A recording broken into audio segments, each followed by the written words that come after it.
Hi, welcome to my first cooking video. Tonight we're making one of my family's favorites, which is meatballs with a healthy added twist of hidden vegetables so the kids don't know that they're there. And what I've done is I've started and I've done all the prep work. That took me about 15 to 20 minutes to cut up all the vegetables. I had some leftover cauliflower rice, which was just minced cauliflower in the food processor. And so I'm going to use that. And 2 pounds of grass-fed ground beef. I've got about a cup of Parmesan cheese, which is raw and unpasteurized. One whole zucchini, one small head of broccoli, about a half of an onion, and I don't know, 6 mushrooms.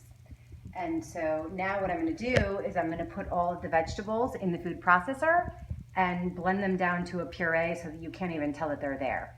Okay, so sometimes the vegetables have more liquid than others. And on this particular occasion, either I don't have quite the right consistency of vegetables that are have more liquid than others, or I'm not really exactly sure why, but I'm going to try pushing it down and then re-pureeing, and if not, then I will add an egg or a little bit of water if you're vegan to make it more liquidy. Okay, so my food processor blade is actually currently broken, so I'm using a blender.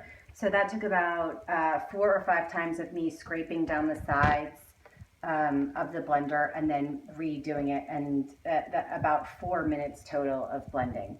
So I've gotten the vegetables completely liquefied, and now I'm going to add the herbs, which is oregano from the garden, which had been, our garden has been very dry lately, so it's dried, but that's fine, and basil, and then also I'm going to add some salt and pepper, and a tad bit of Italian seasoning, about 1 tablespoon of Italian seasoning. And then I will re-blend, and then I will add to the meat. So I'm going to add about 1 cup, maybe slightly less, maybe slightly more, depending how you like it, of raw unpasteurized Parmesan cheese, and then the vegetables. And I'm not going to add them all at once because it really kind of depends on how liquid it is, how the meatballs come out. So I'm just going to try to I wanted about 1/3 vegetables, 2/3 meat. Maybe slightly more vegetables, but otherwise it cooks down and the vegetables are tiny and they don't really turn very brown. So I'm going to start with about that amount, and then I'm going to mix and knead, and then you will see what the meatballs look like. They'll be brown and you will not even really be able to tell that there's vegetables in there. Okay, so as you can see, once it's all blended together, it looks just like meatballs, and you can hardly even see that there's any vegetables in there. So what I do for the final step, just to prevent the kids from knowing at all that there's any vegetables in there, is I roll the meatballs out and then I dip them in some ghee, which is clarified butter, and that helps them brown up really nicely. One other thing I forgot to mention is that you could use, and I have tried this out on a few occasions, using some Ezekiel breadcrumbs.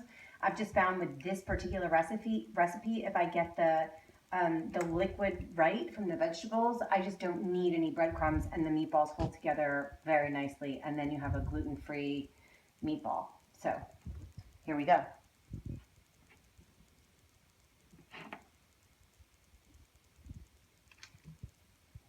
Okay, so depending on the size of the meatball and the heat of your oven, I have mine set to 350, and my meatballs took between 25 and 30 minutes.